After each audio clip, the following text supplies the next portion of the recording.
Hello, everybody. Let's go to today's question and ask JP.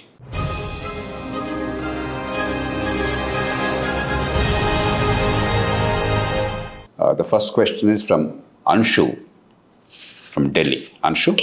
Hello, sir. My name is Anshu. Hello. I'm from Delhi. I wanted to ask you a question regarding the role of women in the energy sector, specifically the transition from non renewable energy to renewable energy. Thank you. Thank you, Anshu. It's a tough question. Honestly, I've given a lot of thought to energy transition, but I don't think I really thought enough about the gender role in energy transition, except in a broader sense about availability of energy, particularly in rural and poor areas, and therefore the impact on women in terms of day-to-day chores and their livelihoods and lives. But let's today make an initial effort to look at this, and hopefully we will all explore this very important issue a little deeper later on. First, when it comes to the poorer segments of the population, lack of access to energy is one of the biggest causes of low quality of life, sickness. In the olden days, our grandmothers, when I was raised in a village, they used to use only firewood, and therefore, they used to have this tube. And I don't know how they survived. All kinds of health problems, respiratory problems, they were very endemic.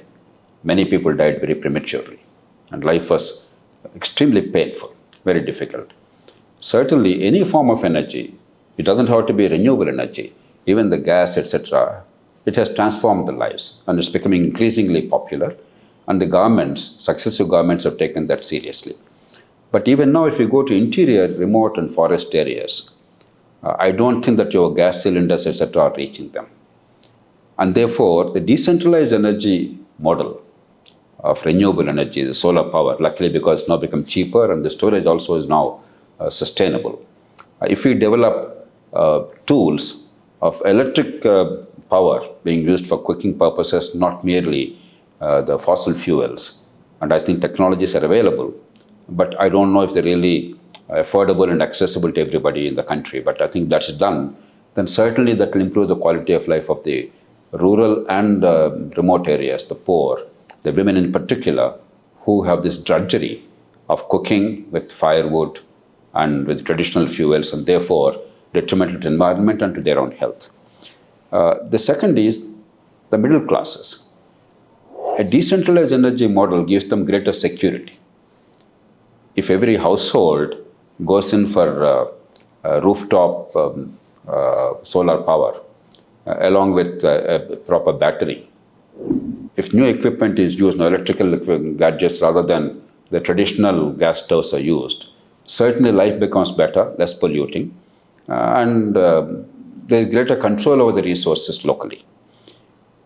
The third one, transport solutions. Take motor transport. If a motor car is available or an electric vehicle is available, gearless and without pollution, ease of driving, I think for the girls and the women of our country, to be driving vehicles becomes much more easy. I myself enjoy, for instance, an electric car where the transmission is automatic. You don't have to change gears, etc. Zero pollution. It's a joy to ride that. And therefore, the driving becomes more pleasurable. And in a country where even now, driving is mostly, even now, it's a male-dominated, shall I say, activity. Women can do it much better. But what should bother us is about the women's participation in workforce. India is one of the few large countries, maybe the only large country in which the women's participation in workforce actually is declining. We are now somewhere around 20% or so, I'm told. It used to be 30+%. Actually, there's a decline in the past few years. One possibility is, as prosperity goes up a little bit in the poorer sections, the women are no longer accepting menial occupations as servant maids, cooks, and so on and so forth.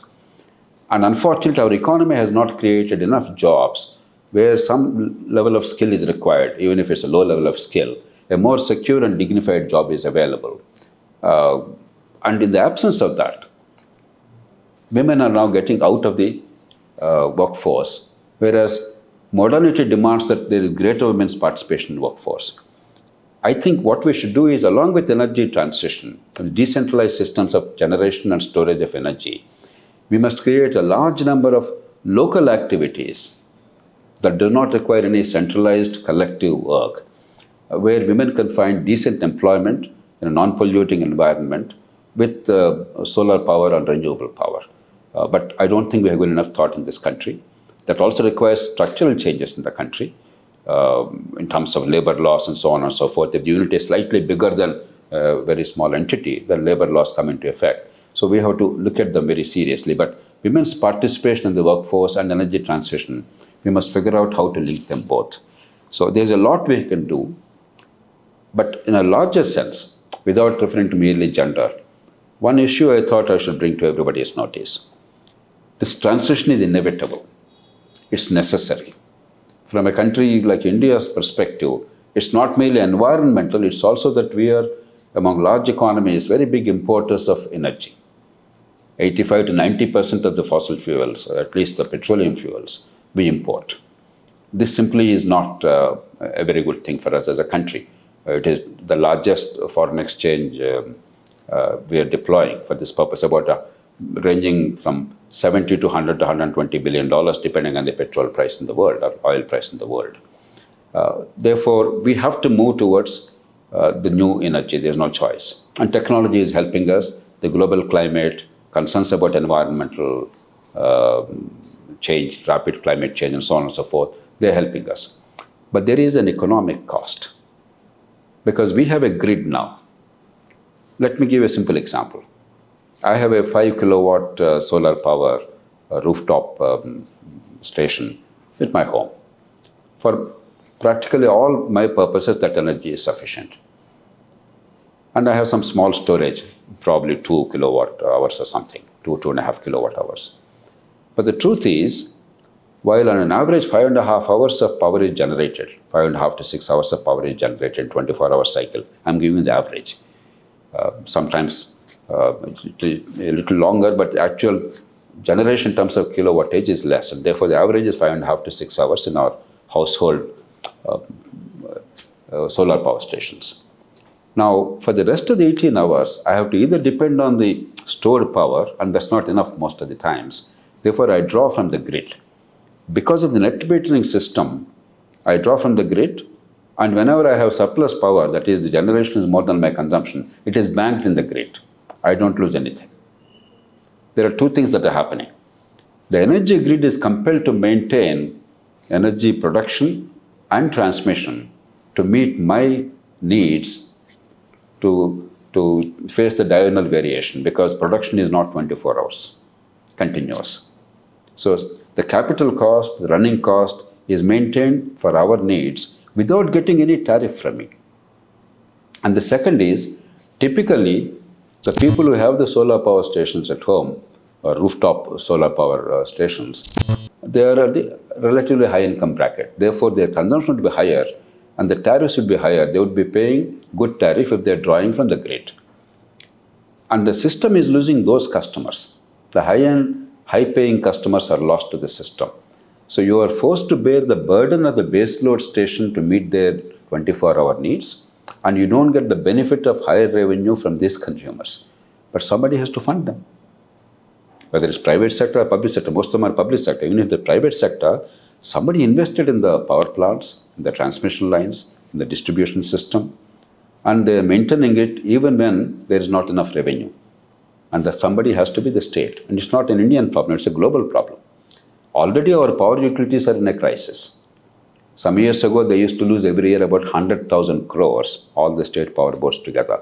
Today, it varies from year to year. After so many packages and programs to help them, still they are in crisis. They are losing about 40, 50, 60, 70,000 crores a year. One state board of Tamil Nadu alone is losing annually about 17 to 20,000 crores. This is the current situation because of bad management, for a variety of reasons. But what I'm mentioning is an inevitable cost you have to bear in addition to the current inefficiency in the system. And unless we brace ourselves for that transition and figure out a way of spending money, all our hopes and dreams of transitioning into a renewable energy will not really bear fruit. But it's inevitable. We have to do that, and therefore we have to find the money.